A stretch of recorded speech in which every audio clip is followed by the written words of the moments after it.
Aloha and good morning. Welcome to the Committees on Water, Land, and Agriculture and the Environment Joint Information Briefing. Today's date, the hearing notice of December 9th at 10 o'clock. This information briefing is to hear other updates from the Department of Land and Resources on Act 90, 2003 law, the transfer of agriculture lands to the Department of Agriculture from LNR.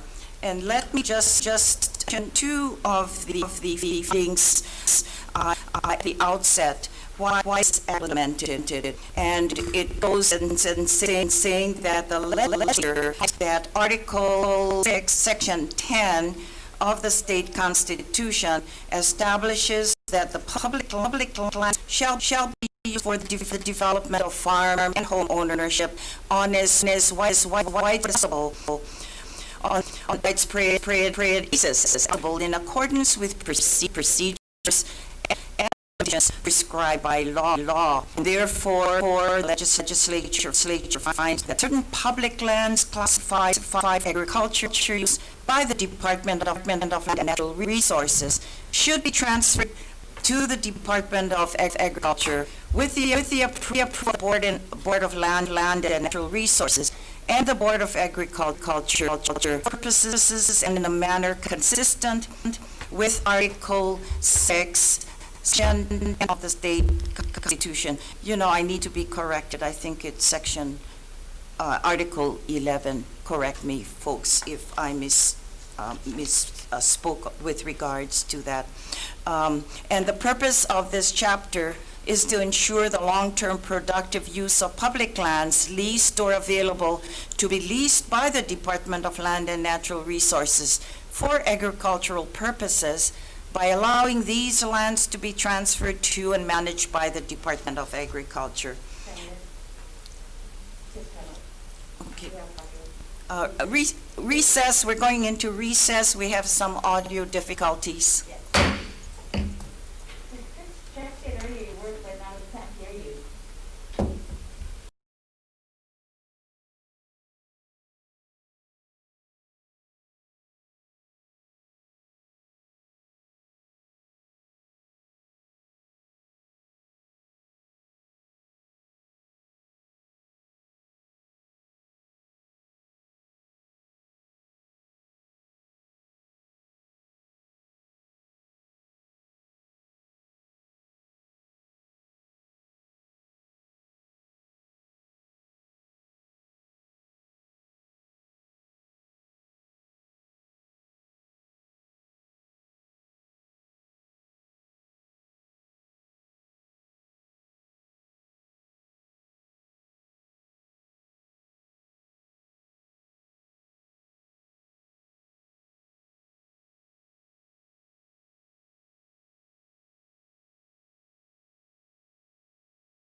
Sorry for the audio difficulties we've experienced. The committees on water, land, and the Committee on Agriculture and the Environment is continuing on its presentation this morning. I'd like to introduce members of the Committee on Water, Land, and we do have my Vice Chair, Senator Keith Agaran, who is on remotely, and we say aloha to him from the island of Maui. And we do have Senator Bennett Misalukja from the committee and here on Oahu as well. We're very pleased that Senator Revere, member of the committee as well, is here live, and both of them are here at the Capitol as well. Senator Favela is a member of the committee, but he will be on remotely, I believe, soon. I'll defer to Senator Gabbard. Aloha, Senator, to introduce your members. Aloha, Chair. Aloha, Monica Kako. Let's see. My members, Vice Chair Clarence Nishihara is there, and I assume some of the other members will be joining remotely. I also First of all, I want to just acknowledge Chair Noy's leadership on this issue, as she actually was the author of Act 90. That was back in 2003. So looking forward to the information briefing today. Mahalo. Okay. Thank you, Chair. At this time, it's my pleasure to introduce Chair Suzanne Case of the Department of Land and Natural Resources for giving up her time, as well as for the staff. And so we thank you, Chair, and members as well of the department for being present today in this important issue. Chair Case, will you be kind enough then? This is your show. Introduce your staff as well, and you will, at this moment, do your presentation. Aloha. Thank you, Chair Inouye, and good morning, Chair Inouye and members of the Water and Land and Agriculture and Environment Committees. Thank you very much for your time and for the opportunity for DLNR to update you as requested on the status of the transfers of agricultural lands from DLNR to Department of Ag under Act 90. Today we have with us relevant members from the staff of DLNR and the Deputy Director, Bob Masuda, who hails from Waimea. And then we have members of the Land Division of DLNR. The statewide members are Russell Suji, the Administrator, Kevin Moore, the Assistant Administrator, and Ian Hirokawa, who does statewide projects, and Gordon Height, who is our lead on Hawai'i Island for Land Division for DLNR. And then for the Division of Forestry and Wildlife, we have David Smith, who's the administrator. We have Emma Ewan, who is responsible for the Natural Area Reserve Program. Irene Sprecher, also statewide, responsible for our forest program. We have Steve Bergfeld, the branch chief from Hawai'i Island. And we have Scott Fretz, who is the branch chief for Division of Forestry and Wildlife from Maui. I think I got everyone. So if I may, I will share my screen now. All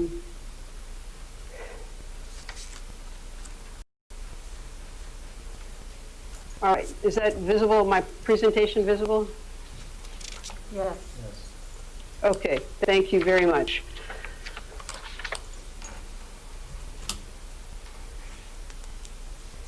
All right, just want to start out, as you mentioned, Chair Inouye, we have constitutional requirements, and including the requirement that you cited for development of farm and home ownership on as widespread a basis as possible. That's been very extensively implemented throughout Hawaii. We have agricultural sustainability constitutional requirements and public trust constitutional requirements to conserve and protect our natural resources and develop them and utilize them in a manner that is self-sufficient. And these, all of these requirements are embedded in Governor Ige's Sustainable Hawaii Initiative, which does seek to double local food production, protect our from biosecurity issues, watershed protection, marine management, and renewable energy. And good stewardship of our agricultural and ranch lands in Hawaii is a critical piece of all of these goals.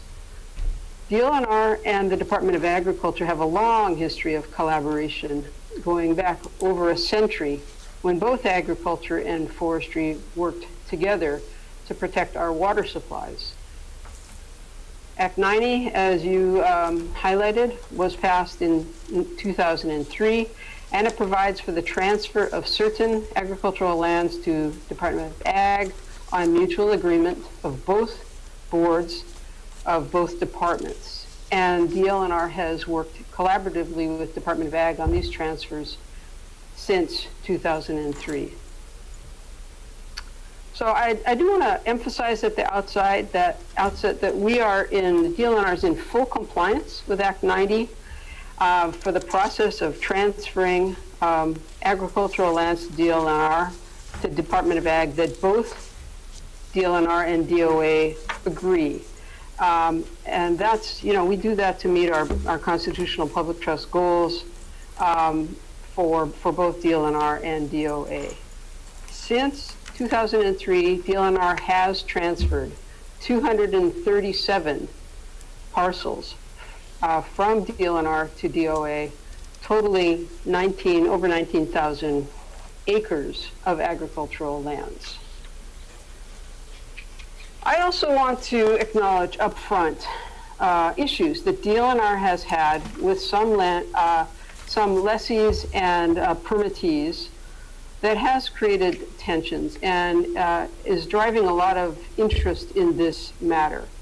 So I just want to acknowledge, this includes, we had some complicated appraisal issues at Kapapala. We've had public auction issues at Ponoholo and Botelo, I believe. And there was a federally mandated mitigation that affected the Manise lease. So DLNR has worked to resolve these issues, but we are hampered by public land laws that don't provide us the flexibility that other agencies may have. But there is not any need for conflict. DLNR wants to work together with farmers and ranchers in areas where there are multiple values for those lands. Now, as far as Act 90 transfers go that are parcels that both DLNR and Department of Ag have agreed to, pretty much all of them have been transferred. There are some that are still in the process, but for the ones that haven't been transferred yet, it's a long process. And so in some cases, DOA hasn't completed its file review or site inspections of the parcels that are needed for them to confirm the parcel's acceptability. In some cases, DOA has identified compliance issues with the current lessee or permittee, and they want those compliance issues not to be outstanding before they accept compliance, accept transfer. And then a lot of the process involved is you need a current survey to do the process, and these have to be either done or updated before the transfer can be documented. Now there are parcels where, after careful review, DLNR does not agree on the transfer. And so these are parcels that DLNR has identified as having important public trust, forestry and wildlife, natural resource values. And it is our constitutional duty to conserve and protect them. So we have been doing for quite a while now a very thoughtful and careful analysis that's really parcel by parcel. We look at, is there native forest, endangered species, opportunities to reforest, public hunting opportunities, trails, traditional and customary cultural practices, access needs to either shoreline or Mauka lands for management and public access, and other public trust values. And we're also keeping a close eye on the Department of Ag priorities. Is it good agricultural land? Is it like a lot of the former sugar and pineapple lands are? With good soils and water. We are recently reviewing DOA's soil maps and, just trying to understand it from the Department of Ag perspective. Is it actually being used for Hawaii's food security, which is the food sustainability versus being exported? And then separately from this process, I just want to emphasize DLNR is working a lot on projects to support agriculture from the jurisdiction that we have. So we transferred the Eva feedlot, which supports the slaughterhouse out in Eva. We're working hard to facilitate the reestablishment of dairy facilities in Hilo. We're working on water for agricultural lands in Lalamilo. We're trying to protect and preserve the East Kauai irrigation system, and of course a lot of energy into ensuring water for diversified agriculture in East Maui. So The remaining lands, which are important to DLNR to continue to manage, they're not strictly agricultural lands. They're really mixed-use forest lands. They're former forest, former native forest. They're remnant forest. They're mixed forest. They're mostly Mauka lands, and they have been altered by grazing over the last couple of centuries, but they do still contain important forest and wildlife values. So this is really a different sort of category of lands, and they're good multiple use where grazing and forestry and hunting and access and carbon sequestration and renewable projects can coexist. And we do not want to displace anyone, but we're really trying to collaborate on multiple uses and at minimum preserve the status quo for future generations. And in this, we're really looking at the next 100 years. We have a very strong desire to protect against the long-term conversion of these forest lands. We don't want Hawaii can't be the Amazon forest destruction of the Pacific. We have an opportunity to make sure we manage our lands properly and collaboratively to protect them for the long term.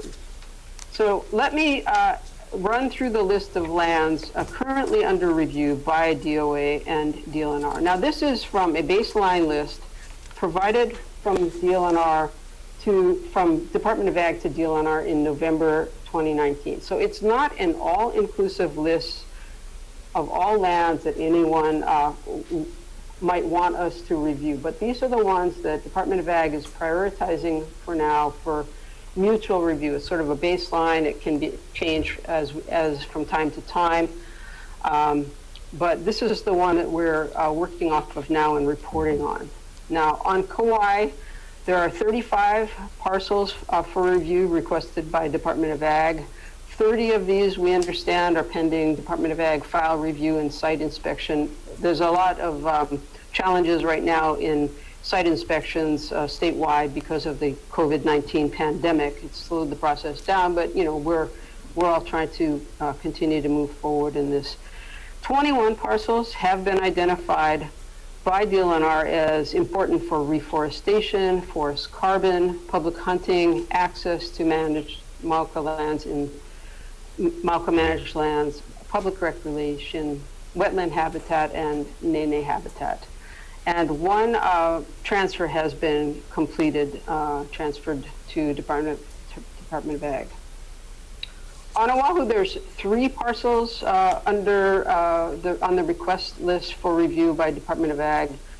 One is pending DOA file review and site inspection.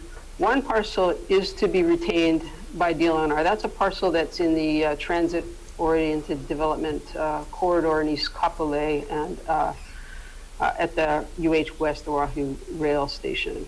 And one transfer has been approved by the Board of Land and Natural Resources, and most of the paperwork has been completed, so that should be official shortly here. On Maui, DOA requested review on 32 parcels. 25 are pending DOA file review and site inspection. We've completed 7 transfers of the parcels, and then 3 have been identified by DOFA as important for native forest, koa silviculture, which is cultivation of koa for forest products, shoreline and forest access, cultural values. There's some lowland dry forest restoration, reforestation there, public recreation, and they're looking pretty hard at Mauka to Makai connectivity via forests and streams. So that's the status on Maui. On Hawaii Island, DOA's review list has 52 parcels identified, and they are pending file review and site inspection. 11 of those have been identified by the DLNR Division of Forestry and Wildlife as important for forest protection and reforestation and forest carbon sequestration, koa canoe logs for paddling clubs, public hunting and trails, access to Mauka managed lands, public recreation. There was one revocable permit that was canceled by the RP holder, and the Board of Land and Natural Resources approved it for set aside to Forest Reserve. Now, I also want to note that last year's SB 2812 listed all lands initially, all lands in any agricultural or pasture use on Hawaii Island, even those that have multiple use with DLNR public trust priorities. And these are far more lands that are on the current DOA review request list. It's about 10% of all DLNR land holdings on Hawaii. So that is a particularly challenging for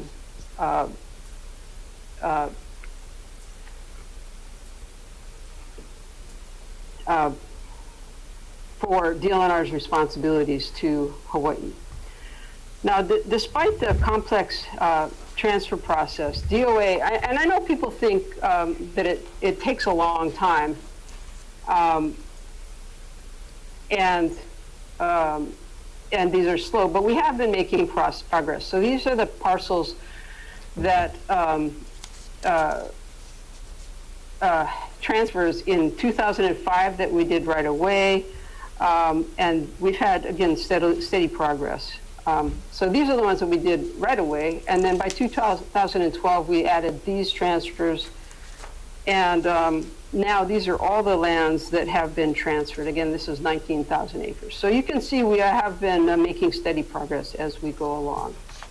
Now, we do have some issues that hamper progress. One is if the farm is not economically feasible to Department of Ag, maybe it's too small. Sometimes it's the ag land is mixed together with conservation land within a legally subdivided lot, and you'd have to do a survey and subdivision to carve it out, and that's not really economically feasible for anyone to do. Many of them don't have a survey or aren't legally subdivided, and those are very, very expensive processes to do. And then there are at times the tenant is non-compliant. Sometimes there are conservation district use permit issues or lease term defaults. Now, we've spent a lot of time looking at what is it that farmers and ranchers want from the transfer from DLNR to DOA, and it's really important for us to understand this so that we can try to provide the same opportunities. So. One is they want favorable lease rents. DOA interprets its laws to allow fair market value for agricultural use. It's a little different with DLNR. The impression is that we have to charge for highest and best use, but it's actually that we have to set rents by a disinterested appraiser who often applies the highest and best use standard or an animal carrying capacity standard. And then for future security, ranchers want, we have this public auction requirement. Ranchers would like to be able to have directly negotiated leases without regard to others that are interested. But DLNR right now doesn't have that flexibility. We have to do public auctions. So there's a security issue there. They're also afraid that some of the revocable permits might be revoked and the land set aside to other public trust uses. We're trying to be very sensitive to those concerns and, again, work collaboratively. We're not trying to railroad anything, but we would like the flexibility that the Department of Ag has. And then, in agricultural leases, the focus really is agriculture. It's not a mixed-use lease situation, and DLNR's priority is these mixed values, and it's a little more complicated for farmers and ranchers to manage that way, but it is important for the public to be able to include all of these. So again, we've thought a lot about how to provide that same opportunity that DOA has so that we can do this collaboratively. And we did introduce, the administration had a bill that was trying to be responsive to this concern last year, provided these incentives, gives authority to extend pasture leases up to an aggregate term of 65 years and to amend them to include these multiple use values as part of the rent consideration. and et cetera. So again, however we can do this that works for people, we're open to it. Now I just want to cover, why some of these lands are so important to DLNR. I know you know this, but just a refresher, this is the long-term change of Hawaii's native forests, wet forest and dry forest over the years. This is what's left. And so the colored areas other than the pink are really what we're concerned with, making sure we that doesn't change further. The rest of it is agriculture and urban uses that have changed over the last century or two. The Mauka forest lands are largely intact, and we have lost over half of our native vegetation through this gradual conversion. So we're just trying to, again, stop this conversion process on the long term. The ranch lands were originally Mauka forest lands, and they're important koa ohia, overstory, and native shrublands and watershed, endangered species, and the like. This is what the Division of Forestry and Wildlife manages with our public lands for all of these public purposes. Most of our Mauka lands watershed partnerships have included the Mauka Forest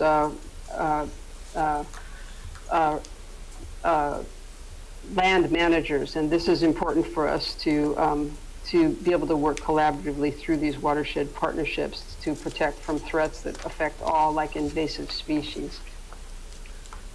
There's a question about how land use boundaries play into this. Land use boundaries are a very black and white. They don't take into account the full range of the natural resource values on each parcel, like endangered species and forest cover and public hunting areas. And so there are a lot of really important forest lands that are zoned agriculture. And it's a high threat because without the kind of lease and permit restrictions that DLNR focuses on, you could clear cut forest, and that is a huge threat in ag zoned property. Now, just a couple of examples of this. This is Waiea is the 1,200 acre parcel. It was in that original language of SB 2812, but it's in the agricultural district. It's landlocked. Nobody was looking to use it, but it's super valuable watershed in South Kona. Habitat for 4 endangered species, endangered forest birds, and it's proposed as a natural area reserve. It's really it's right there in the middle of, sandwiched between the National Wildlife Refuge. It actually contains an aviary to recover alala. So this is an example of how you can't just look at the land use boundaries and say, oh, that must be agricultural land, because it's not. In Kauai is another great example up in Kohala. This is on the Kohala Mountain Road. It's a 1,900 acre general lease. It was proposed for transfer. It's in the ag district. But, if you actually look at the parcel, there's been a very extensive volunteer effort for replanting Kauai, which is a very unique native tree, and it's the basis of the Kohala forest ecosystem. And it's also part of this Pelikane Bay Mauka to Makai project that is trying to reforest this whole area to reduce the sediment going down onto the reefs on the Kohala coast. And so fencing and restoration began in 2015. Kauai, this is, it is totally possible to get back to beautiful forest once you put the basic infrastructure in place. Some of it passively, letting nature take its course, and some of it actively with planting things. But we have seen remarkable changes in the landscape that mean, there's a lot of opportunity to recapture this important forest area. So that's what it looks like now. So it's a really important forest parcel. Again, we have work in landscape scale conservation. This is the Three Mountain Alliance, focused on connectivity and resilience. It's very complex and interconnected. Great work. We have actually a program in our forestry, Division of Forestry and Wildlife, LNR 172 that is set up to promote forest products. The current COA supply is only 36% of what the market demands, and the Hawaii Forest Industry Association is worried that the COA market could collapse due to a lack of supply and rising prices. DLNR is working with public and private partners to develop a COA forestry economic model. The Kapapala Koa Canoe Forest Management Area is another important example. The Forest Stewardship Program provides matching funds, a lot of state funds, plus some federal funds for planning. It gives a reimbursement for creation of a management plan, and it's really to help lessees and landowners to reforest their area and steward their forests.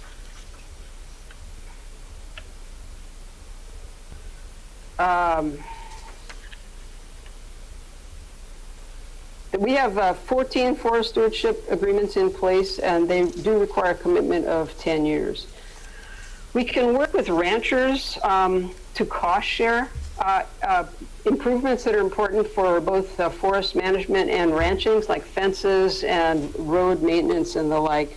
We can work with ranchers on mixed uses. In this case, it's cattle grazing to keep fuel load down, which is important for fire control. There's weed control. The trees provide shade for the cattle. And we have mixed native overstory with native bird habitat, and in this case, an understory of agroforestry products like cacao or coffee or ava or noni, and in this case, the landowners doing cardamom. We can provide ranchers with other ways to generate income for public benefit, such as planting trees to address climate change. We can work with ranchers on public hunting opportunities for the hunting community and native wildlife management. This helps provide revenue sources for the lessees and permittees. And these are very important public uses because they include hunting resources like pigs and goat and deer and sheep and game birds, and that's an important local food source for many local families. We can also, as our core mission, ensure access for management and public recreation and traditional and customary practices, which is important to be able to get up in the forest to do. We can ensure that trees aren't cut down without mitigation or public benefit. We can ensure invasive species are controlled. And many of these leased areas actually contain historic trails that DLNR wants to ensure are available both for public access and cultural site protection. This is an ancient Mauka and Makai trail found through the Kohala pasture system. We can work with ranchers to reduce soil erosion and sediment onto the coral reef. So again, we have many, many ways to work with ranchers who are also members of the Watershed Partnership, and we want to work with folks to protect these multiple values. And so we hope this collaboration will grow through all of these efforts. Thank you. And I'm going to stop my screen sharing, and I gotta just turn my lights on. Hang on one second.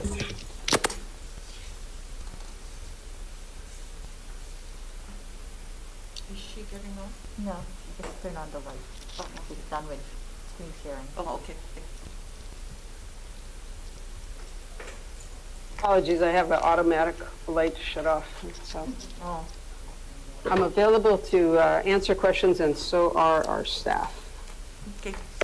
Thank you, Chair, and that was pretty much extensive. I think probably some of the questions that will be raised already has been implemented in your presentation. However, at this point in time, because we do have our members of both committees on remote as well as here, the chair at this time would like to then defer from Senator Gabbard, chair of the Agriculture and Environment Committee, to ask questions at this time. And members, just for a reference, I understand there's another use of this room pending, so I think we do have about 20 minutes, unfortunately, that perhaps probably our questions would have to be deferred to future meetings. I have requested and will be working with Senator Gabbard, the Committee on Agriculture, to further continue this discussion with regards to Act 90. And so this is not the end of the discussion with regards to this particular subject. So Senator Gabbard, followed by my Vice Chair, Senator Agaran, who also is on remote from the island of Maui if he has questions. And then we'll defer to Senator Nishihara, the Vice Chair, here as well for any questions. So Senator Gabbard. Thank you, Chair. And thank you, Chair Case, for your presentation. You know, there's been talk of referring these disputes to the Land Use Commission, and I just wanted to get your take on that. Yeah, so I think the intent there is to kind of try to find a neutral body whose charge it is to determine land use classifications. And so I understand the proposal, and you know, perhaps it has some merit. The challenge is that those are, again, like I mentioned, they're very rough categories, and they you know, and it is kind of a special category that's again, it's sort of mixed, multiple use. Important to protect the conservation values, but also, you know, opportunities for particularly grazing. The actual ag lands are generally lands down in the flats, and they're not really affected by this. I mean, and it's also on the assumption that these mixed-use areas in ag might be reclassified to conservation. And I actually think that might, and you know, it might in some ways be good. It's from a rancher point of view, it's harder because now you're in the conservation district, and the regulatory requirements are more extensive. So our response, you know, acknowledging that that what we're trying to do is really dig in deep on each parcel and understand what's important for both ag and conservation. We actually suggested an alternative sort of advisory group or review group made up of representatives of both ag and DLNR to look sort of parcel by parcel. That's another approach. So I understand the suggestion to kind of have an outside body do it. I just think you want to be attentive to what would work about that and what might not. Okay. And also, you know, what I'm hearing, what's being communicated to me, Chair, is that many of the ranchers, they don't trust DLNR. And so what kind of avenues see to improve given that they also are, you know, doing beneficial things for the state? Yeah, and again, I don't know what the long history is here, but I personally have done a lot of work in my career, conservation work with ranchers. There are lots of ways we can work together that are mutually beneficial, and so, you know, we do need to build trust, and I did want to acknowledge where we have issues. A lot of them are just the regulatory framework that we have, and so if we could provide DLNR more flexibility, I think we'd have a better opportunity to problem solve with ranchers. But I do want to recognize that, you know, there have been frustrations, and there are some real reasons for it, and our commitment to work on it. Thank you, Chair. Thank you, Chair. No.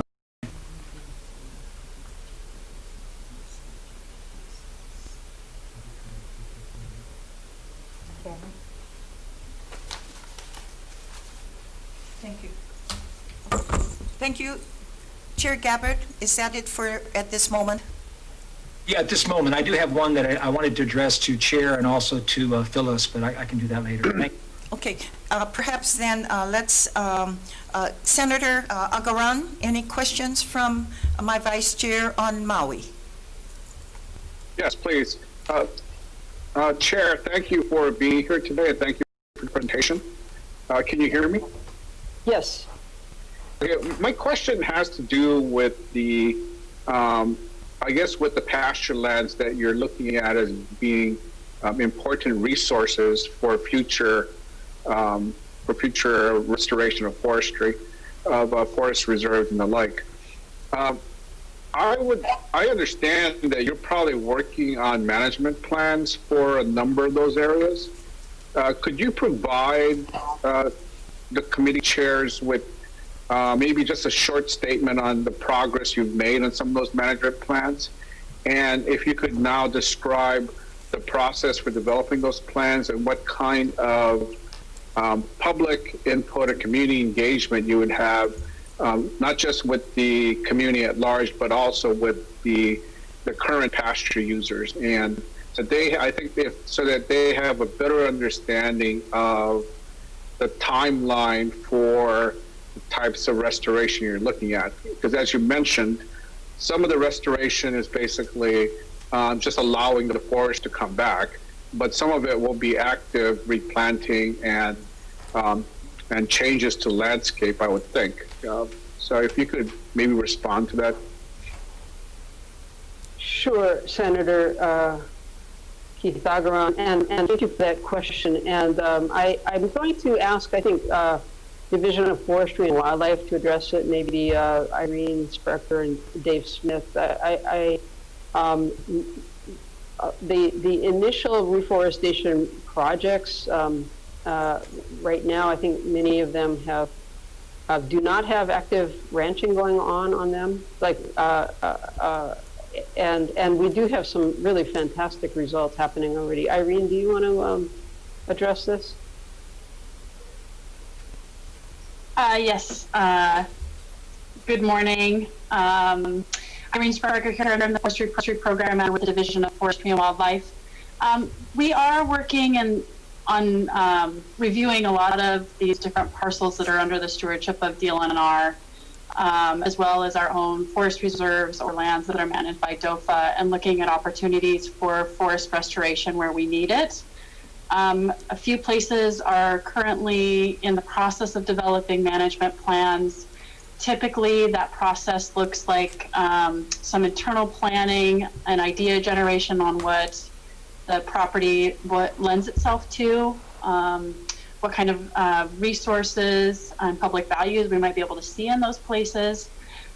We are working on our planning process to include much more community involvement and opportunities to contribute to those plans, especially as we recognize that we need support in many cases to be able to, starting my video, to be able to manage these areas, whether that's through community stewardship or support through restoration. For example, the property that we just acquired on Maui at Kamehameha, we're looking at doing a pretty extensive planning process that involves the community, natural resource experts, conservation community, and then also working with the current leaseholder that's on that property, that's grazing the property, and how we can work collaboratively on restoring that property, allowing them to continue their grazing use, because it helps support mitigation for wildfires through fuel management, as we kind of slowly work at transitioning some of that area either through passive or active restoration over a 10, 15-year period. So we're looking at opportunities to do that and to communicate with folks that have an interest in those properties. The other thing that we're doing through our forest stewardship program is providing technical support to private landowners and leaseholders that are interested in looking at agricultural diversification using trees and our native forest products. We can provide technical support. We have in the past provided financial support and access to grant opportunities to help them do transitions. And then we're also looking at trying to bring in more information on the economic viability of including agroforestry systems, whether that's through silvopastoral systems or other types of agroforestry, and then helping with some of the environmental compliance hurdles that exist out there, and then access to markets for those materials. I hope that answers the question. Yes, thank you. As Chair, if I could follow up with Chair Case Sure, with proceed. another Yes, sir. question. Proceed as well, Yep. Senator Aguilar. You have time. Yeah, I'm going to keep my video off because of connectivity issues, which I think everyone understands. But my question then would be for some of the remaining parcels that there may be some disputes with Department of Ag. What steps are you looking at next then to try to resolve it, other than referring it to a third party at this point? So, I mean, really what we're trying to do is move forward on the ones that we have agreement on, and there's a lot of work to be done on those. We have transferred some lands that are forest lands, and so we're trying to make sure that in their process, we have done a couple that have some restrictions in the executive order to protect our public hunting opportunities and access needs and stuff. And so what we're trying to do, I sit on the Board of Ag, so as they go through the process, I try to keep an eye on them and make sure that those are actually incorporated and help them, the staff, understand what are the important things that have to be passed on in the lease itself. And then for the other ones, we do meet periodically, and as I mentioned, we're meeting now and sharing maps and trying to understand the importance for each department's mission, and try to figure out ways that we can work on those together.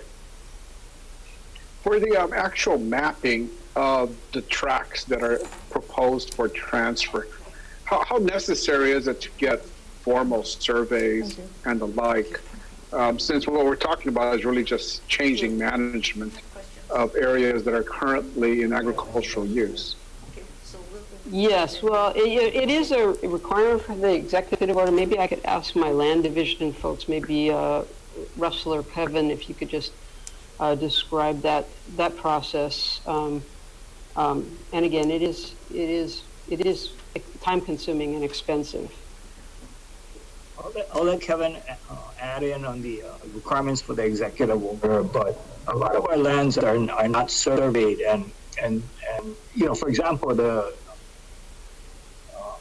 Senator, our revocable permits a lot of times are not doesn't actually contain a legal description of the property.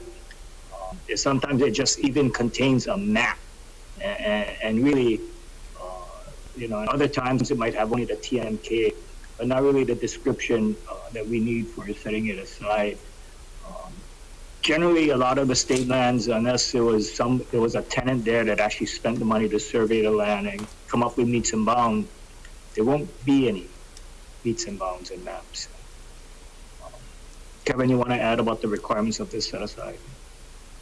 I would just say that, we probably would have to ask the Attorney General's office if they could do anything in an EO besides a CSF map, which is the standard map prepared by the DAG Survey Division. I don't think I've ever seen an executive order that did not have an official state survey map, but we could check with the AGs. Maybe this question is a little bit for Department of Ag then. Maybe Morris, having served in both the Department of Agriculture and at DLNR, are there any land dispositions at Department of Ag that do not have formal CSF maps then associated with the lease or some kind of permit?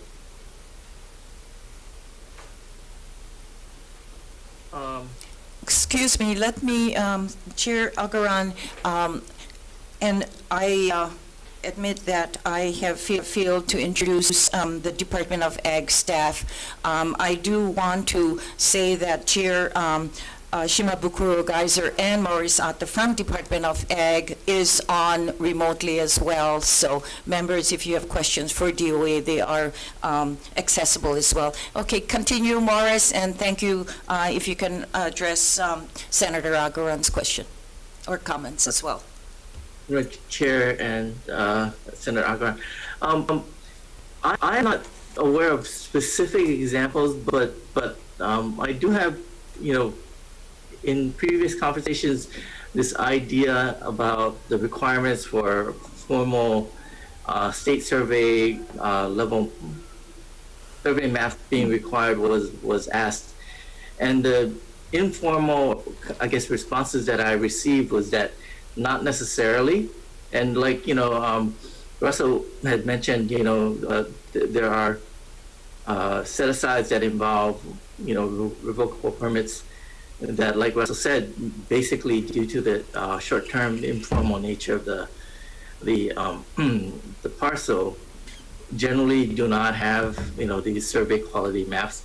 So I don't have a specific or definitive answer on whether or not there are specific examples of this, but I'm aware that that is an open question, and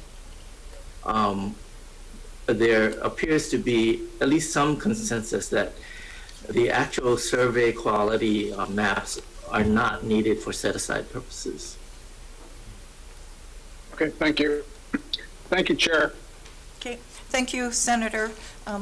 Further questions to Department of Ag or the chair case of DLNR? Senator Lisa Lucha. Thank you, Chair. Chair Case, thank you for the very comprehensive briefing. So I note with interest that in Kauai you had 35 reviews, Maui had 32 reviews ongoing, Hawaii has 52, but on Oahu there's 3. So may I ask whether that's a reflection of the fact that there's a lot of those lands parcels have already been transferred since 2003, or is that a reflection that there's not much lands to begin with? I don't have that history, Russell. Do you have you have that history there? Yeah, a lot of the lands that we transferred on Oahu have gone through. A lot of them were in the Waimanalo area, where DOA has its reservoir. The more recent one was out at the Campbell Industrial Park industrial area, but it was for the slaughterhouse. So that was a 100-acre parcel out there. There's smaller farms and smaller tenants using it for cattle grazing and stuff in Waimanalo that are still in the process or maybe at issue. For example, some have tenant issues and stuff. And perhaps historically, most of the agricultural lands on Oahu have been in private ownership rather than state ownership. Okay, thanks. One more question. Earlier in your briefing, you said something about how you're working to resolve the challenges of the conflict between the intentions of DOA and the LNR, but you're hampered by federal law. Which particular law is that, and is that something that we could get our congressional delegation to help with to provide some clarity? Yeah, just to correct any misimpression, it's really state law. It's Chapter 171, which our land transactions have to comply with, and they require they require 2 things. They require for long-term dispositions, they require public auctions, and under Department of Ag, they have for promotion of agriculture the ability to offer directly negotiated leases and lease extensions. And whatever you consider is important public policy. I mean, it could be that these lands should be made available more broadly to the public, but to the extent that you're trying to eliminate this or reduce this angst, I guess, if you are a lessee that's lease isn't expiring, you would want DLNR to have that ability to do direct negotiations. And then the other is on appraisals. the DLNR, I think the Department of Agriculture can do an appraisal based on the farmings in place. DLNR is more the law that we have to follow under Chapter 171 requires that we have a disinterested appraiser, and disinterested appraisers. I mean, we try to stay neutral on the instructions to the appraisers, but they do tend to look at highest and best use, or in some cases on grazing leases on animal carrying capacity. And so more sort of direction that DLNR has the mandate to look at these multiple use values, and in their rent reviews would very much help, I think, diffuse some of this angst. Any changes in policy that we need to look at or review, Chair? Yeah, I think the Chapter 171 requirements for DLNR, it would be a policy change, but it's one that would be consistent with what Department of Ag does, and I think would help a lot. Okay, sure. Thank you very much. Thank you, Senator. Chair would like to then call on Senator Revere, member of the Waterland Committee. Thank you, Chair, and thank you all for this important, I think, and a very timely discussion. Last year and over previous years, we've seen kind of blunt instruments going forward where it has all this land, then it has select land, and it goes back and forth, and the political pressure is to move some of these lands forward. I recognize the challenges and the value in keeping much of the land in the conservation and such, but also trying to meet the needs. So I'm interested, Chair Case, as you've described, having a discussion and having maybe more tools for your department to do some leasing that takes that pricing and availability question at hand. There might be some side effects we have to look at, but I wanted to ask both agriculture and land. Is there such a list? Maybe there's an annual list of progress, status of the lands. I see here, for example, it says Hawai'i Island 52 are pending DOA file requests, but then it says 11 are identified as important to DOFA. And so I'm wondering, does that mean that there's 41 that are not contested? And if so, how long have they been requested, and what is the status towards that transfer? And I'm wondering if maybe that's the way to go forward, is maybe an annual reporting of progress made while we consider some of these other tools. Can I ask both Chair Case and Chair Shimabukuro to comment? Chair Case Yes, first. I think we can annually report would be a good way to sort of make sure you guys are able to keep track on our progress. We do meet periodically, and again, this year has been complicated by COVID, and we are trying to share information on specific parcels, and now generally how we kind of map out our respective priorities and look for those win-wins. And then I would just defer to the chair of the Department of Agriculture. Mahalo for the question, Senator. Yes, we'll be willing to provide information. We did initiate having more discussions with leadership at DLNR and Department of Ag. We initiated a list. I think that somewhat captured in Chair Case's presentation. And so we continue to check in with Department of Land and Natural Resources on progress of the list that we feel that Department of Ag is interested in transfer over, and we keep in contact. So yes, we'd be willing to provide a.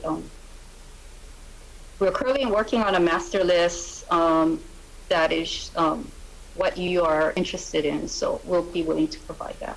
Thank you both. I think that's really important because for us, it's there's all these tracts of land, and last year in the hearing, it was brought up that even if all this land was transferred to Department of Agriculture didn't necessarily have all of the people to manage the forestry lands, and would have had to gone back to DLNR to ask for some help there. And I thought, well, that really complicates things. And so with, I think, a clear list of properties that are in consideration or, protested or wanted, I really think that would be really helpful, I think, going forward. And it would help, set the goals and standards within the agencies to move that forward. So that would be my suggestion. Thank you very much, everyone. Thank you, Senator Revere. The chair, in closing, would like to say that with the discussion today, and I think there's clear understanding that this hearing brings more discussions moving forward. And I will be discussing with Chair Gabbard that both committees address and continue to do this even before session of January 20th, Chair and DLNR, is that there are quite a bit of issues and some already raised, and a good point that Senator Revere addressed as well. I have several questions that has to do with many other areas as well. How we do the appraisals, should we revisit it, the auction as to Chapter 171 with regards to how we're addressing the new TOD issues with regards to parcels identified by DLNR, owned by the state as well, how we're mitigating those issues as well. Now, Chair, before closing, I would like to ask, interesting that with the Aloha Challenge of this administration, something comes to mind that, and I'm glad you did this part of your presentation with regards to the Governor's Sustainable Hawaii initiative. And point in question is the complete transfer to clean renewable energy by 2045. I do not remember anything of the chapter or Act 90 that addressed energy. And so the question is, did we initiate a statute with regards to complete transfer to renewables in statute? And so that's an interesting, and I bring that up because I think what was pretty much controversial issues in the Ewa Plains or West Oahu was using agricultural lands for energy. Several developers, I understand DOA was very active in looking at development approved, working with the city and county of Honolulu. So that's interesting. And so if you can present that as well in the near future, I'll be conversing with Senator Gabbard.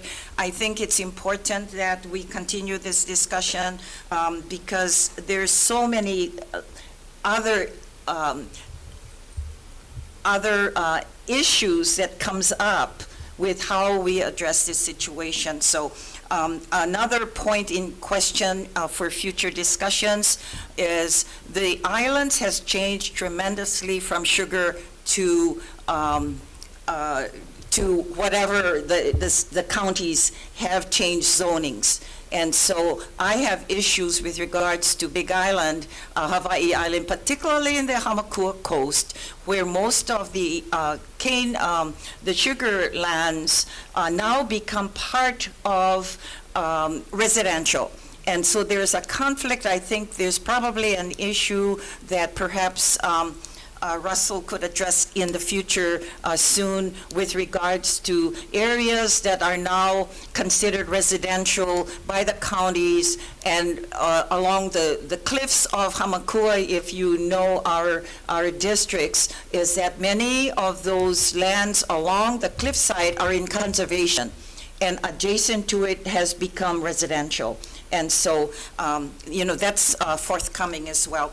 So members and those remotely as well, thank you for participating in today's discussion, because this opens up a lot more questions that both committees should address with regards to Act 90, and also addressing how we're looking at the governor's Sustainable Hawaii's initiative, because it seems like there is something else that we need to look further with addressing renewable energies with this particular subject of Act 90.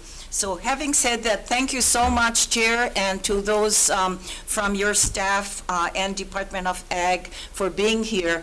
And so having said that, we will continue discussions on Act 90 with both committees soon as we move into the session. I think discussions will probably take place as well as we look into the next legislative session. So again, members, thank you so much for being here. I'm sorry that we have dual use of this particular room, the challenges that we face at the Capitol, and thank you so much. This concludes the initial discussions on Act 90 with both committees, and aloha. Have a nice holidays, you folks. Merry Christmas. Thank you. Same to you, Chair. Same to everyone. Aloha.